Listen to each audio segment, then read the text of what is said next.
150 വർഷങ്ങൾക്ക് മുമ്പാ. അന്ന് ഇവിടെ മൂപ്പ് ഭരിച്ചിരുന്ന പ്രതാപശാലിയായ ഒരു കാർന്നവരുണ്ടായിരുന്നു. ആ കാർന്നവര് തഞ്ചാവൂരിൽ നിന്നങ്ങണ്ട ഒരു നൃത്തക്കാരിയെ മേഡമെ കൊണ്ടുവന്ന് താമസിപ്പിച്ചു. നാഗവല്ലി എന്നായിരുന്നു ആ തമിഴത്തിയുടെ പേര്. തമിഴത്തി വേറൊരാളുമായിട്ട് സ്നേഹത്തിലായിരുന്നു. രാമനാഥന് പേരുള്ള ഒരു നൃത്തക്കാരനുമായിട്ട്.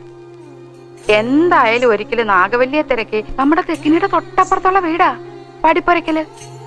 എന്തിനു പറയുന്നു, കാർന്നോരെങ്ങനെയോ ഈ രഹസ്യങ്ങളൊക്കെ അറിഞ്ഞു. അന്ന് അർദ്ധരാത്രി നാഗവല്ലിയെ കാർന്നോര് നമ്മുടെ തെക്കിനിട്ട് വെട്ടിക്കൊന്നു കളഞ്ഞു.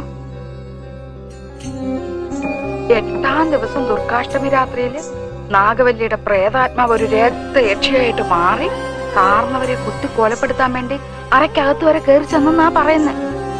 കാർന്നവരെന്തൊക്കെയോ ഭയങ്കര മന്ത്രമൊക്കെ ചൊല്ലി ഒടുവിൽ രക്ഷപ്പെട്ടു. പിന്നെ നാഗവല്ലിയുടെ പ്രേതാത്മാവ് തീരാപ്പകയോടെ ഈ തറവാട്ടിലൊക്കെ അലഞ്ഞടക്കാൻ തുടങ്ങി.